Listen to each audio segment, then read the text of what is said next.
This program is brought to you by Link TV for educational and non-commercial use only.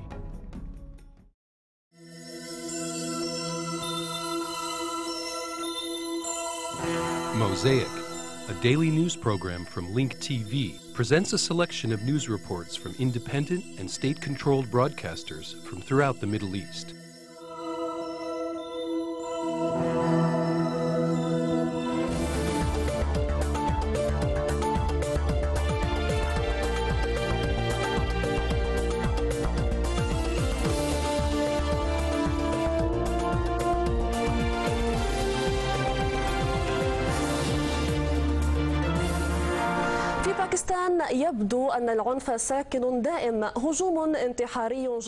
In Pakistan, violence is like a silent killer waiting for an opportunity to strike. Today, a booby-trapped car detonated in a busy market in the suburb of Peshawar in northeast Pakistan, killing 13 people and injuring dozens of others.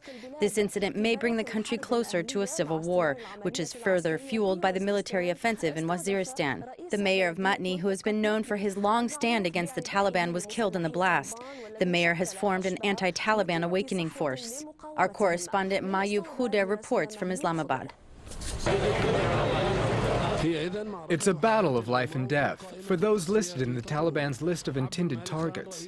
Abdul Malik Khan, the mayor of Matni in the suburb of Peshawar, was killed in front of his home in a suicide car bomb attack. In addition, several people were killed and several others were wounded in the blast. The targeting of Khan was not coincidental, as the mayor has been known for his long stand against the Taliban. The mayor also formed a local awakening force to fight the Taliban. Today they targeted a man who formed a militia against the Taliban. The militia is being supported and funded by the Pakistani army. The mayor's death is a major blow to the government. This indicates that the security situation is heading towards further deterioration. The Pakistani army has regained control of the region of Makane, which is the birthplace of Baitullah Masood, the former leader of the Taliban. The army has already seized control of the provinces of Kodki, Sararoga, and Kamigram. The Taliban has been increasingly losing momentum. The Pakistani government announced that they will bring their offensive, which is dubbed Operation Path to Salvation in Waziristan, to an end by the middle of next December. I don't see a decisive victory being achieved in Waziristan. The army will likely seize control of key Taliban positions in Waziristan. The rebels turn the war into a guerrilla war, which usually takes a very long time before letting up. More than 400 armed Taliban fighters have been killed during the past 23 days in clashes with the Pakistani army. This news comes amid speculation over the fate of the Taliban's leader, Hakimullah Masood, and his followers who are trying to move the war inside Pakistani cities. It seems they will not be raising the white flag anytime soon. Amidst the government's optimism and the Taliban's endurance, observers doubt that the army will be able to achieve a decisive victory in Waziristan. This reality on the ground may help push the country into an unprecedented cycle of security deterioration, which is causing a great deal of fear among the Pakistani public.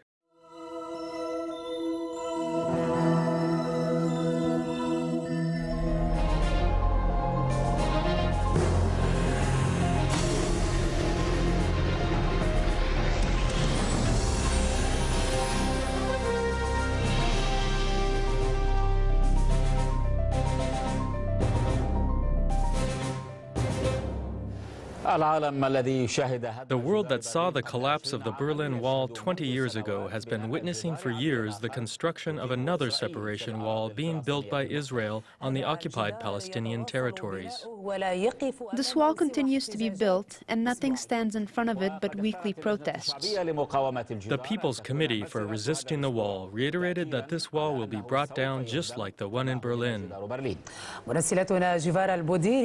Our correspondent Jafara al-Budiri gives an insight on Palestinian suffering caused by the wall. These people are not going for a stroll.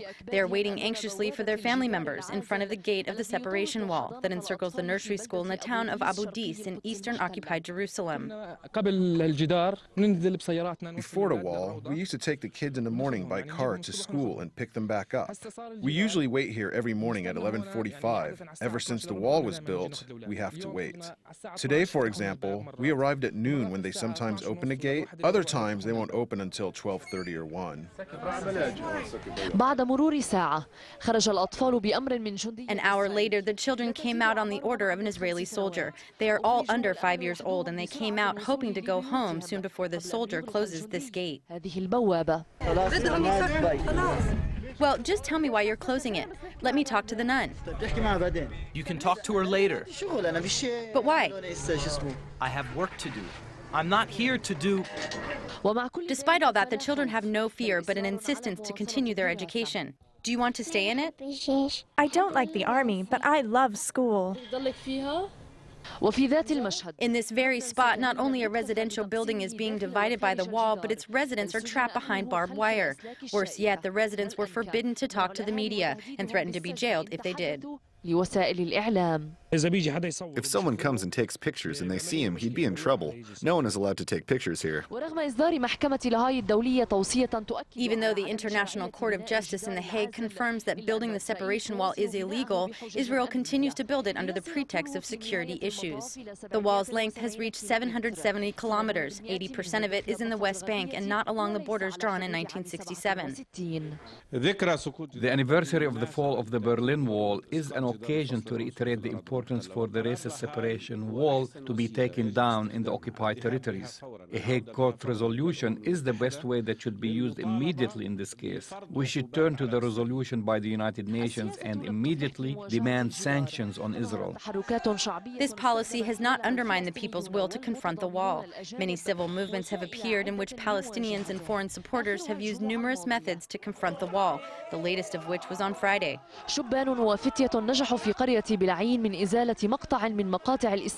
Young people in Belaim village managed to remove a part of the concrete barrier. The result, as usual, was tear gas bombs and water hoses used by the occupation forces. They insisted on seizing the land and forbidding the residents from reaching their homes and families.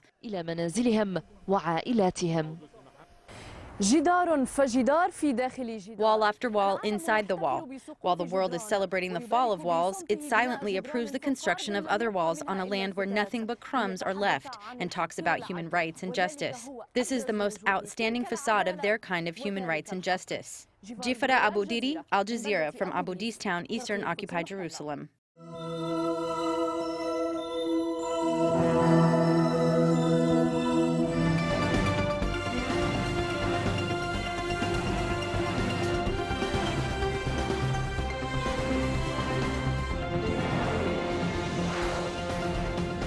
Palestinian Authority says the U.S.'s failure to force Israel to stop settlement activities will shake the Middle East region with violence.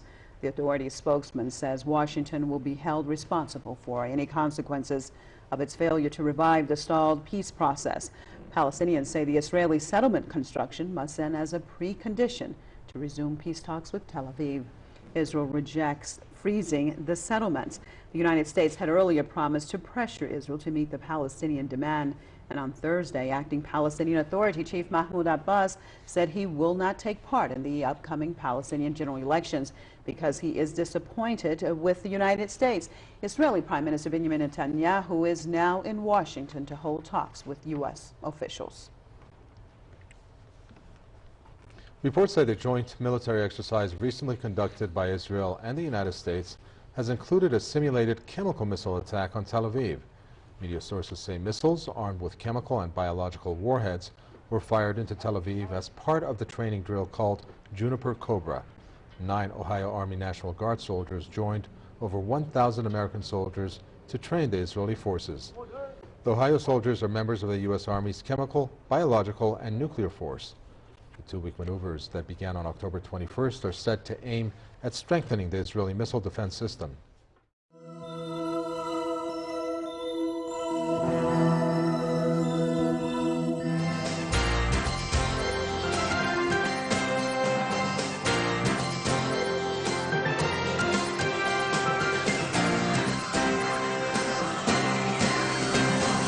Hundreds of Palestinians gathered in Ramallah today to express their support for PI Chairman Mahmoud Abbas, days after he said he would not seek re-election in January. At the same time, rumors abound that Abbas may quit before Election Day and disband the Palestinian Authority. Meanwhile, Jordan's King Abdullah today voiced dire predictions of the consequences of the current stalemate in peace negotiations. Jordan's King Abdullah warned today that, quote, if we miss this opportunity and peace is not achieved in a year or two, I believe our generation will not see peace. In an interview with Al Hayat newspaper, Abdullah warned that if the current stalemate continues, the region would be heading towards an abyss. He said that Jerusalem is considered a red line, and Israel needs to understand this and not play with fire. PA Chairman Mahmoud Abbas, meanwhile, appears to be hitting the campaign trail, despite his announcement last week that he would not seek another term because of Israel's failure to freeze Jewish settlements. The PA chairman made a rare visit yesterday to Hebron and Bethlehem, where he slammed Israel's refusal to halt the settlement growth. Israel says it rejects preconditions for restarting negotiations, but in fact the Israelis reject peace, Abbas said in Bethlehem. They don't want to halt the settlements, and they don't want a vision of two states because they do not want peace. Meanwhile, Haaretz is quoting Palestinian sources as saying Abbas is telling confidants that he intends to resign from his post in the near future. Abbas' remarks were apparently made to an Egyptian diplomatic delegation visiting the Palestinian Authority's Muqata compound in Ramallah.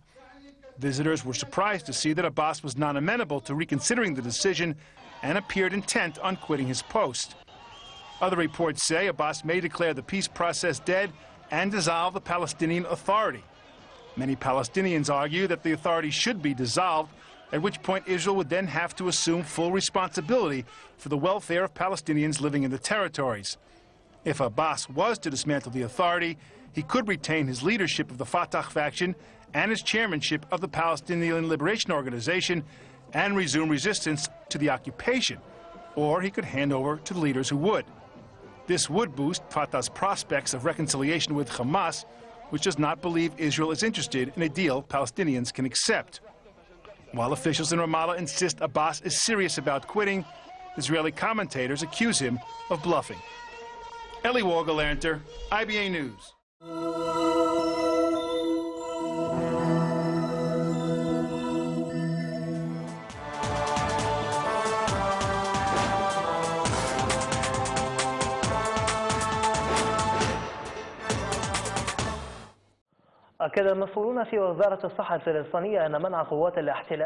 Officials from the Palestinian Health Ministry said that the occupation forces have prevented the World Health Organization from sending medical equipment to hospitals in Gaza. This will lead to negative impact on hospital patients who need to undergo coronary bypass surgery procedures. An American medical team visited Gaza and reiterated that the health conditions there are shocking due to the 2-year-old siege imposed on it.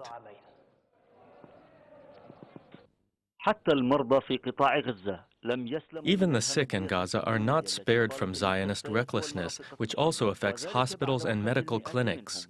Hundreds of Palestinians in Gaza died because they were prevented from traveling to seek medical treatment, as well as due to the lack of medications.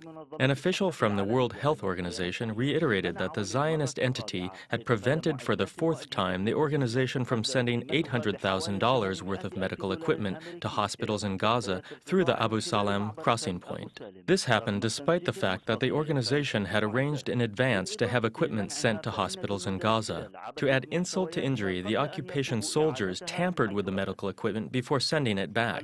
The medical situation in Gaza is difficult due to the siege, which shocked an American medical team that was on a visit there. They demanded that American policymakers visit Gaza to see the effects of the siege on the people and talk directly with the victims.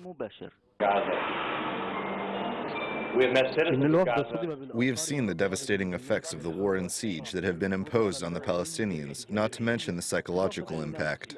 In addition, there is a shortage of necessary medical equipment and people are not allowed to travel abroad to seek medical attention. I appeal to our government to come to Gaza and see what we saw and talk to those who we talked to. وإن كانت تقارير المنظمات الإنسانية عالمية ومحلية قد أجمعت على أن Local and international human rights organizations agree that what Palestinians are being subjected to in Gaza are crimes and an unbearable tragedy. مما يفسر أن تلك التقارير التي لم تخرج عن كونها حبرا. However, Palestinian lives have not improved, which shows that these reports are nothing but ink on paper. سبيل الاحتماء منه.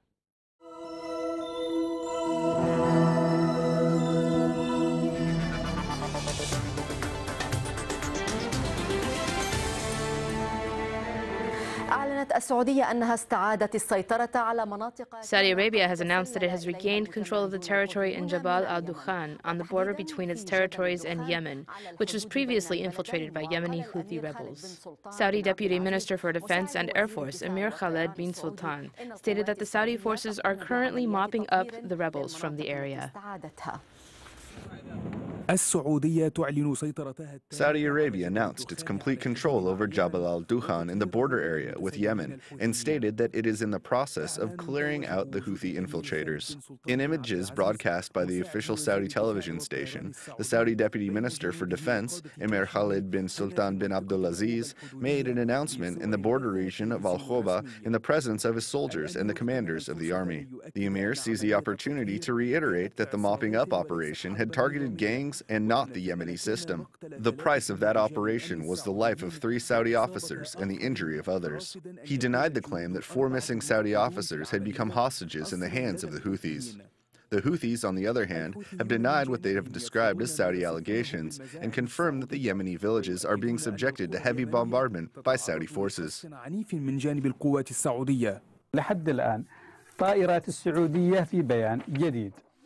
So far, and according to a new press release, Saudi airplanes have targeted the villages of Malahid, Al-Husama, Diryat Shida, and Yemeni villages on the border with Saudi Arabia, Al-Qubas, and El-Razi.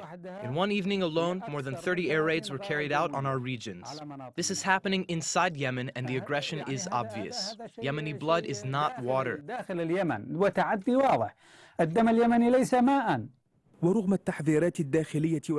Although warnings have come from the inside and the outside against Saudi involvement in the conflict between the Houthis and the Yemeni government, Riyadh is not concerned by the lack of stability in Yemen.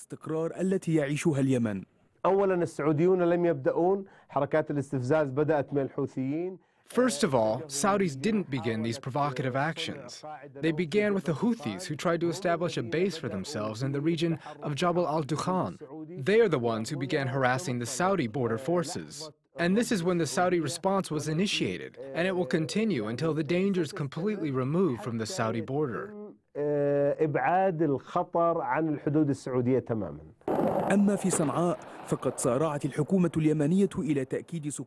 Sana'a, the Yemeni government rushed to confirm that a Sukhoi fighter jet had crashed because of a mechanical problem near rebel strongholds in the Saada province in the north of the country. In a statement issued by the rebels, they claim that they downed the jet in the mountainous province that has witnessed most of the conflict. This is the 3rd time that the Houthis have managed to shoot down a fighter jet since the Yemeni army began its operation Scorched Earth against them last August. الماضي. إذن اليمن الذي كان يوصف بالسعيد لم يعد كذلك برأي المراقبين. According to observers, Yemen, that used to be described as happy, is no longer that way. It is now facing the Houthi insurgency in the north, separatist feelings in the south, and constant threats from Al-Qaeda after the movement was shunned in Yemen and Saudi Arabia. Ashraf Nagi, BBC.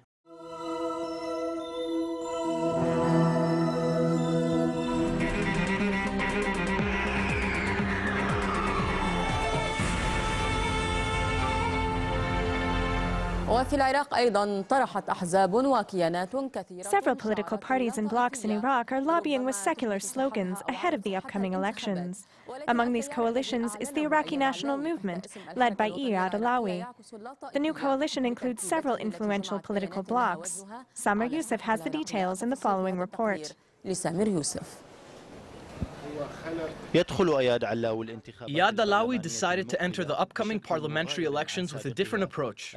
Alawi has entered previous elections alone under the Iraqi Accord list. Today, he joined forces with political blocs from the various sects in an attempt to win as many parliamentary seats as possible.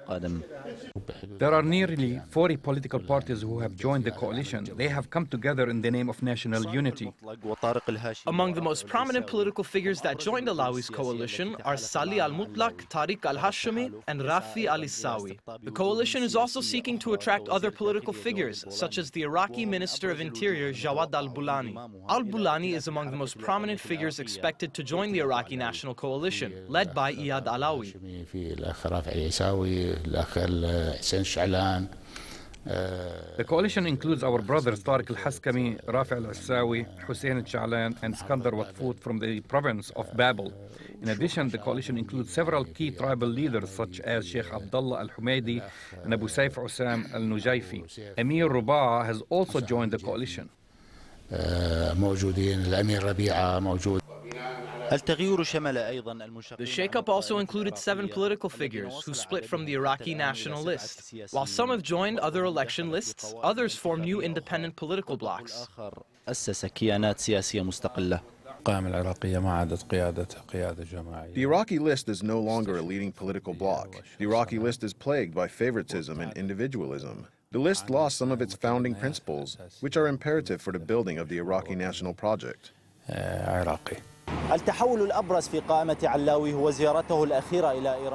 The most notable change witnessed in the position of the Iraqi national list is Alawi's latest visit to Iran, which has surprised many. This news comes despite the fact that Alawi has encountered many problems with Tehran during his tenure as Prime Minister of Iraq. Alawi has once again issued anti-Iranian statements during the past few days. From Baghdad, Samir Yusuf, Al Arabiya.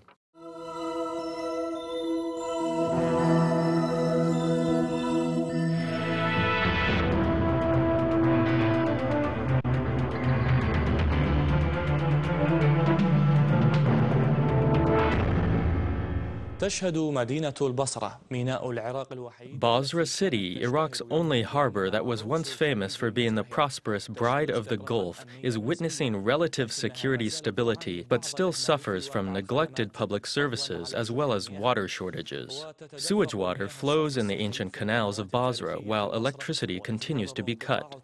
And there is no alternative economic resource but oil.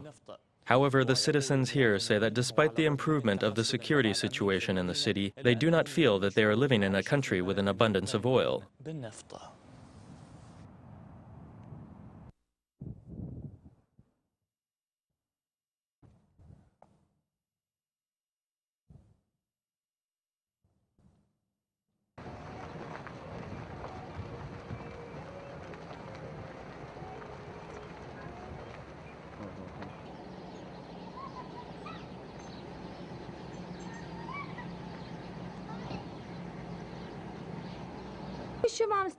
We are not benefiting from anything here. We're not benefiting from the oil companies nor the oil. Is this what we're supposed to get from oil in Iraq? It's true that we do have stability. We can go out and do whatever we wish and there's security. It's true that this is a country of oil. But what good comes from it? Look, my brother, look what's happening here. Would anybody want to live here?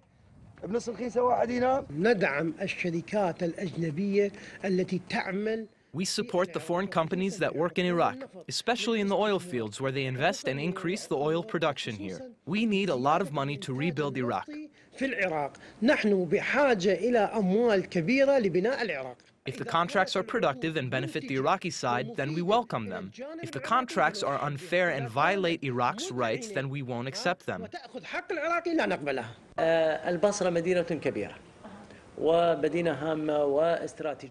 Al-Basra is a large city, and it is a strategically important city. It has been immensely damaged in the wars.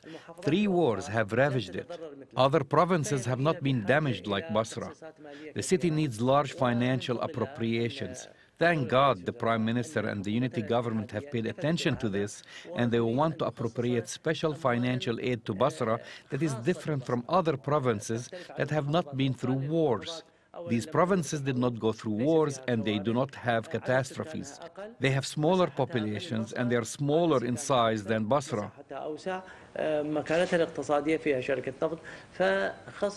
Basra has an oil company and they have decided to allocate $50 for every barrel of oil produced in the province. Even though it's very little, we in Basra are content.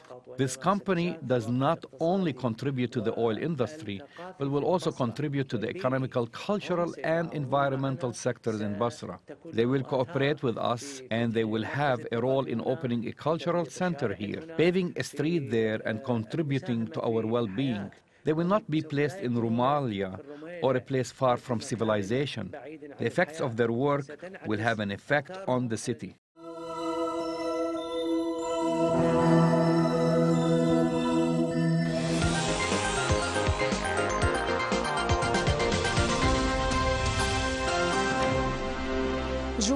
The Chechen Republic is always in the news. This time, Chechnya makes its mark in the fashion industry. Its capital, Grozny, witnessed its first wedding fashion show, showing dresses designed with folkloric style from the Caucasus. Our reporter Omar Al-Sula attended the show and prepared the following report.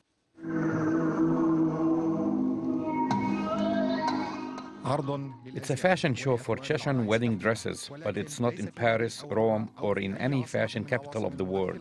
The show took place at the premier center for design in the heart of the Chechen capital of Grozny. White dresses in different designs reflecting the conservative Chechen fashion, as well as the Caucasus folkloric traditions, were on display. Chechen women are the most beautiful in the world, and if we dress them up in accordance with our traditions, it will only multiply their beauty. Beautiful, elegant, and graceful women were dressed in traditional Chechen wedding dresses, marking their own place in the world of fashion. Some world-famous designers such as Roberto Cavalli, Slava Zaitev, and others attended the Chechen fashion show. This is the first fashion show in Chechnya, and it seemed like a Caucasus wedding beauty pageant. It is very important to support these activities by organizing fashion shows, which play an important role in protecting the culture of this region. At the same time, these fashion shows help push the country towards a more promising future. Arab songs were also played at this fashion show and were represented by the voice of the famous Lebanese singer Maryam Faris. The Chechen fashion has returned in the form of white wedding dresses. Women here have different choices of wedding dresses to pick from. Chechen wedding dresses are unique because they reflect the traditions of our ancestors. The belt goes around the bride's waist. Her head must be covered while her braids are hanging. Shop owners of modern wedding dresses are worried that they will go out of business if people start demanding traditional wedding dresses, especially after the Republic's President Ramzan Kadyrov adopted a project to return to traditional Chechen fashion. All women in the world are beautiful, but women in the Caucasus are known for their unique beauty which combines softness and toughness at the same time. Just imagine how beautiful they will be in white wedding dresses. They truly add to the brightness and purity of whiteness. From the Chechen capital of Grozny, Omar Al-Saleh, Russia Today. Get more news about the Middle East online at linktv.org/Mosaic. The Mosaic webpage offers a complete archive of Mosaic programs, program transcripts, the Mosaic video podcast, and the Mosaic Intelligence Report, a weekly analysis of the hottest stories from the Middle East. The views expressed on Mosaic are those of the participating broadcasters, not Link TV or its sponsors. The production of Mosaic is made possible with the support of viewers like you. Thank you.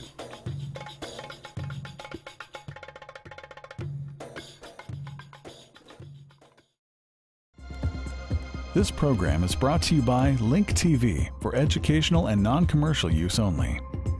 Link TV is the only U.S. network dedicated to global and national news, uncompromising documentaries, and diverse cultural programs, programs which connect you to the world.